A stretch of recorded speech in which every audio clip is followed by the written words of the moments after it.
Chairman Tehreek Insaf اور general Bajwa کے اختلافات کے حوالے سے بہت سی باتیں مشہور ہیں، لیکن اب ایک سٹوری ایکسپریس ٹریبیون سے صحافی نے بتائی ہے جس میں بہت سے ایسے راز افشا کیے ہیں جو اب سے پہلے منظر عام پر نہیں آئے تھے۔ ان کی اس سٹوری سے ان تمام تاریخ پہلوؤں کا احاطہ کیا گیا ہے جو سیم پیج کے پھٹنے کا سبب بنے۔ آج چیئرمین پی ٹی آئی ہر بات سے یو ٹرن لے رہے ہیں، تمام تر غلط کاموں کا ملبہ سابق فوجی اسٹیبلشمنٹ پر ڈال رہے ہیں۔ قاضی فائز عیسی سے متعلق ریفرنس ہو، نیب کی کارروائیاں ہوں یا صحافیوں سے ہونے والا ناروا سلوک، وہ اپنے دور حکومت میں کیے گئے تمام برے کاموں کا ملبہ جنرل باجوہ پر ڈال کر خود پاک دامن ہونے کی کوشش کر رہے ہیں۔ لیکن اصل حقیقت کیا تھی اور کس طرح سابق فوجی اسٹیبلشمنٹ ان کی پشت پناہی کرتی رہی اور گاہے بگاہے ان کی مدد کرتی رہی، یہ سب آج اس سٹوری میں بیان کیا گیا ہے۔ کامران یوسف اپنے کالم میں بتاتے ہیں کہ یہ 7 اکتوبر 2021 کی ایک خشک صبح تھی جب سابق وزیر اعظم کے پرنسپل سیکرٹری کو ایک فون کال موصول ہوئی۔ دوسری طرف والا شخص کوئی اور نہیں بلکہ اس وقت کے army chief general Qamar Javed Bajwa تھے، جو اس وقت کے وزیر اعظم چیئرمین تحریک انصاف سے بات کرنا چاہتے تھے۔ اس وقت کے وزیر اعظم ایک میٹنگ میں تھے۔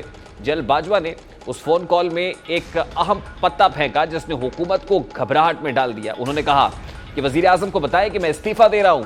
وزیر اعظم کے پاس نئے آرمی چیف کی تقرری کے لیے 1 ہفتے کا وقت ہے، جس کے بعد جنرل باجوہ نے فون بند کر دیا کیونکہ اس وقت کے پرنسپل سیکرٹری اعظم خان نے ان سے استعفیٰ نہ دینے کی التجائیں کرنا شروع کر دی تھی۔ اس جھٹکے سے دل برداشتہ ہو کر اعظم خان نے فوراً فون اٹھایا اور اس وقت کے D G I S I lieutenant general Faiz Hameed کو باجوہ کے فیصلے سے آگاہ کیا۔ اگلے گھنٹے میں کور کمانڈرز اور دیگر اعلیٰ افسران نے اعلیٰ فوجی سربراہ کو اپنے ساتھ رہنے کی التجا کی۔ اس دوران وزیر اعظم آفس کی ہوا میں گھبراہٹ اور اعصابی توانائی سے بھری ہوئی تھی۔ یہاں سوال یہ ہے کہ آخر کیا وجہ تھی کہ جنرل باجوہ نے اچانک مستعفی ہونے کا بتایا؟ اس سارے معاملے کے پیچھے ایک مکمل کہانی ہے جس کے متعلق کامران یوسف بتاتے ہیں کہ پہل جنرل باجوہ کے استعفے کے بارے میں سرگوشیاں مارچ 2021 میں اس وقت سامنے آئیں جب انہوں نے چیئرمین پی ٹی آئی سے ملاقات کی، جنہوں نے ابھی قومی اسمبلی سے اعتماد کا ووٹ حاصل کیا تھا۔ اس وقت کے وزیر خزانہ ڈاکٹر عبدالحفیظ شیخ کے سینٹ انتخابات میں ہارنے کے بعد مشکلات کا شکار وزیر اعظم کو اعتماد کا ووٹ لینے پر مجبور کیا گیا تھا۔ یہ ووٹ بانی تحریک انصاف کے لیے ایک واک ثابت ہوئی کیونکہ انہوں نے جیت حاصل کی، وہ بھی اسٹیبلشمنٹ کی جانب سے مدد کی بدولت جنہوں نے اراکین اسمبلی کو ووٹ دینے پر مجبور کیا۔ اس ناکام ملاقات کے دوران جنرل باجوہ نے چیئرمین تحریک انصاف کو واضح الفاظ میں بتایا کہ اسٹیبلشمنٹ اب ان کی حکومت کے لیے سیاسی انتظام نہیں کرے گی، اب سے اسٹیبلشمنٹ آئین اور قانون میں رہ کر اپنے کردار پر قائم رہے گی۔ اس کے بعد آرمی چیف نے وزیر اعظم کو آگاہ کیا کہ جنرل فیض کو ان کی موجودہ ڈیوٹی سے فارغ کیا جائے، جس کے لیے بانی تحریک انصاف نے 1 ماہ کا وقت مانگا تھا۔ 1 ماہ بعد جب جنرل باجوہ نے انہیں یاد دلایا تو انہوں نے مزید وقت مانگا۔ پھر اکتوبر آیا اور آخرکار جنرل باجوہ نے انہیں بتایا کہ رد و بدل بغیر کسی تاخیر کے ہونا چاہیے کیونکہ بصورت دیگر اس سے فوج میں تعیناتی اور تبادلوں کے عمل میں خلل پڑے گا۔ وزیر اعظم کو بتایا گیا کہ اگر جنرل فیض کو آرمی چیف کے عہدے کے لیے اہل ہونا ہے تو انہیں 1 سال کے لیے کور کی کمان کرنا ہوگی۔ وزیر اعظم نے تجویز پیش کی کہ جنرل باجوہ اس اصول کو تبدیل کریں، جس کی وجہ سے دونوں کے درمیان گرما گرم تبادلہ ہوا اور کہا گیا کہ یہ پنجاب پولیس نہیں ہے جناب وزیر اعظم۔ یوں یہ میٹنگ اچانک ختم ہو گئی۔ تاہم چند گھنٹوں اور جنرل باجوہ کو ان کے دفتر سے مطلع کیا گیا کہ وزیر اعظم نے آئی ایس آئی میں گارڈز کی تبدیلی کے لیے ان کی تجویز سے اتفاق کیا ہے۔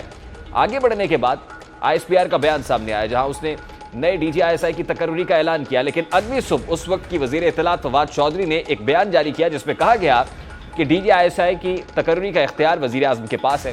ان کے بیان میں اشارہ دیا گیا کہ تقرری وزیر اعظم کی رضامندی کے بغیر کی گئی۔ جنرل باجوہ نے جب یہ خبر دیکھی تو غصے میں آ گئے، جس کے بعد انہوں نے چیئرمین تحریک انصاف سے بات کرنے کے لیے وزیر اعظم آفس کو فون کیا لیکن وہ دستیاب نہیں تھے، تو انہوں نے اپنے استعفے کے بارے میں اپنے پرنسپل سیکرٹری کو اپنے فیصلے سے آگاہ کیا۔ تاہم جنرل باجوہ نے کور کمانڈرز کی جانب سے قائل کرنے اور وزیر اعظم آفس سے رجوع کرنے کے بعد اپنا استعفیٰ واپس لے لیا۔ چیئرمین تحریک انصاف نے مسئلہ حل کرنے کے لیے انہیں بنی گالہ میں اپنی رہائش گاہ پر مدعو کیا۔ دونوں میں سمجھوتا ہو گیا۔ باجوہ نے چیئرمین کی تجویز سے اتفاق کیا کہ جنرل فیض کو ڈی جی آئی ایس آئی کو مزید چند ہفتوں کے لیے رکھا جائے۔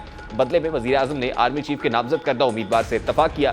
ڈیڈ لاک ختم ہوا لیکن جنرل باجوہ اور چیئرمین تحریک انصاف کے درمیان تعلقات دوبارہ پہلے جیسے نہیں رہے۔ اس کے بعد معاملات آگے بڑھتے گئے، عدم اعتماد کی تحریک بھی آئی۔ Chairman P T I general Bajwa سے مدد مانگتے رہے کہ ان کے خلاف آنے والی ووٹ آف نو کی موو کو روکا جائے، لیکن جنرل باجوہ یہ کہہ چکے تھے کہ فوج اب سیاست میں مداخلت نہیں کرے گی۔ یوں پارلیمان میں آنے والے ایک جمہوری change vote of no confidence کے ذریعے وہ چیئرمین پی ٹی آئی کی حکومت کے گھر جانے کا باعث بنی۔ اب اس کے بعد سے اب تک چیئرمین پی ٹی آئی مختلف کہانیاں بتاتے رہے۔ سائفر سازش سے شروع ہونے والا معاملہ اپنے قتل کی سازش تک پہنچا اور اس کے بعد بہت ساری کانسپریسیز تھیوریز مارکیٹ کے اندر گردش کرتی رہی۔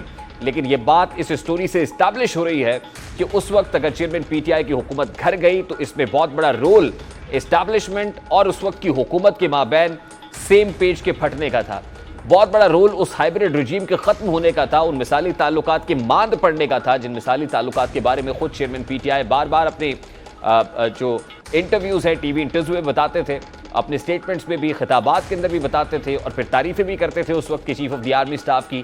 لیکن یہ بات طے ہو رہی ہے, اسٹیبلش ہو رہی ہے کہ بہت پہلے ہی chief of the army staff اور چیئرمین پی ٹی آئی کے مابین تعلقات سرد مہری کا شکار ہو گئے تھے, اور اس کی بہت ساری جو وجہ ہے وہ کچھ اصولی طور پر لیے گئے فیصلے تھے, کچھ پرنسپل ڈیسیژنز تھے, اور ان میں سے ایک بہت بڑا decision D G I S I کی اپوائنٹمنٹ کا تھا, اور وہ چاہتے تھے کہ جنرل فیض حمید کو ابھی ڈی جی آئی ایس آئی رکھا جائے. لیکن جنرل باجوہ ان کو یہ باور کرا چکے تھے کہ یہ پاسبل نہیں ہے. اگر آپ یہ چاہتے ہیں کہ جنرل فیض حمید کو آرمی چیف بنانا ہے تو ان کو کور کمان کرنا پڑے گی, اور پھر ان کو اگری کیا گیا. اور پھر یہ جملہ جو اس میٹنگ کے اندر کہا گیا کہ جناب وزیر اعظم یہ پنجاب پولیس نہیں ہے بلکہ پاک فوج ہے, اور پاک فوج میں ایک پروسیس موجود ہے, اس پروسیس کے ذریعے سے معاملات آگے چلیں گے. اور اس گرما گرم میٹنگ کے بعد جب ایک ڈیڈ لاک نہ ٹوٹا, بریک تھرو نہ ہوا, تو اس کے بعد الٹیمیٹلی جنرل باجوہ کو فون کال کر کے یہ تسلی دی گئی کہ جیسے آپ کہہ رہے ہیں معاملات اسی طرح سے چلیں گے. اور پھر اس کے بعد ایک نوٹیفیکیشن سامنے آتا ہے, اور اس نوٹیفیکیشن پر ترجمان تحریک انصاف اور حکومت کے وفاقی وزیر اطلاعات کی طرف سے موقف آنا کہ اصل میں یہ تو وزیر اعظم کا پروگیٹو ہے, وزیر اعظم نے یہ تقرری کرنی ہے, نوٹیفیکیشن ان کی طرف سے آنا ہے. تو اس کے بعد ایک نئی جو ہے وہ بحث جنم لے لیتی ہے. لیکن یہ اصل بون آف کنٹینشن ہوتی ہے جس کے بعد جنرل باجوہ کو بھی بہت سارے معاملات کھٹکنے لگتے ہیں. وہ اعتماد متزلزل جو مارچ میں ہونا شروع ہوا تھا, الٹیمیٹلی ہوتے ہوتے پھر اپریل آ جاتا ہے, اور 10 اپریل کو چینج آف گارڈز ہو جاتا ہے. یعنی اس میں چیئرمین پی ٹی آئی کی پی ٹی آئی حکومت گھر جاتی ہے, اور اس کے بعد اتحادی حکومت براجمان ہو جاتی ہے. آج اگر وہ یہ کہہ رہے ہیں کہ وہ جسٹس قاضی فائز عیسیٰ کو جانتے ہی نہیں تھے کہ ان کے خلاف ریفرنس آیا, تو اس وقت جب وہ وزیر اعظم تھے تو وہ کہتے تھے کہ میں اتنا طاقتور ہوں کہ اگر کوئی مجھ سے استعفیٰ مانگے گا تو سب سے پہلے میں اس سے اس کا ریزگنیشن مانگ لوں گا. لیکن آج جس وقت وہ یہ کہتے ہیں کہ جنرل باجوہ سپر وزیر اعظم تھے, یہ کانوٹیشن خود چیئرمین پی ٹی آئی نے جنرل باجوہ کے لیے استعمال کی ہے کہ وہ سپر پرائم منسٹر تھے, یعنی پرائم منسٹر سے بھی اوپر کی چیز تھے, اور تمام تر جو پالیسی میٹرز تھے, اسٹریٹجک ڈیسیژنز تھے, وہ سب جنرل باجوہ کر رہے تھے. تو اس کا مطلب یہ ہے کہ پھر وہ سٹیٹمنٹس بھی سامنے رکھے جانے چاہیے کہ جس میں خود پاکستان تحریک انصاف کے صدر چودھری پرویز الہی یہ کہہ چکے ہیں کہ چیئرمین پی ٹی آئی کے تو پیپرز تبدیل کیے گئے تھے, اور یہ سب کچھ اسٹیبلشمنٹ کے برہونے منت تھا. ایون پاکستان تحریک انصاف کے بہت سارے جو الیکٹڈ لوگ ہیں, ایم این ایز ہیں, وہ یہ اسٹیٹمنٹ دے چکے کہ ہمیں بیساکھیاں فراہم کی گئی تھی. یہ بیساکھیاں جو 2018 میں فراہم کی گئی تھی, الٹیمیٹلی یہ سفر تب تک جاری رہا کہ جب تک پارلیمان سے اعتماد کا ووٹ نہیں لے لیا گیا, اور پھر بہت ساری لیجسلیشن کے موقع پر بھی نمبر گیم پوری کرنے میں اسٹیبلشمنٹ کا ہاتھ ہوتا تھا. تو یہ راز کوئی راز نہیں ہے, اس کو اب سائفر کہانی سے جوڑا جائے, اپنی حکومت کے جانے کو عالمی سازش کہا جائے, امریکی سازش کہا جائے, تو یقیناً یہ ساری کی ساری جسٹیفیکیشنز ہیں جو اینڈ تک اس لیے صرف دی جاتی رہیں کہ کہیں نہ کہیں شاید یہ جو کریکس ہیں یہ فل ہو جائیں گے, معاملات ہیل ہو جائیں گے, اور پھر سے چیئرمین پی ٹی آئی کو ایک اور موقع مل جائے گا.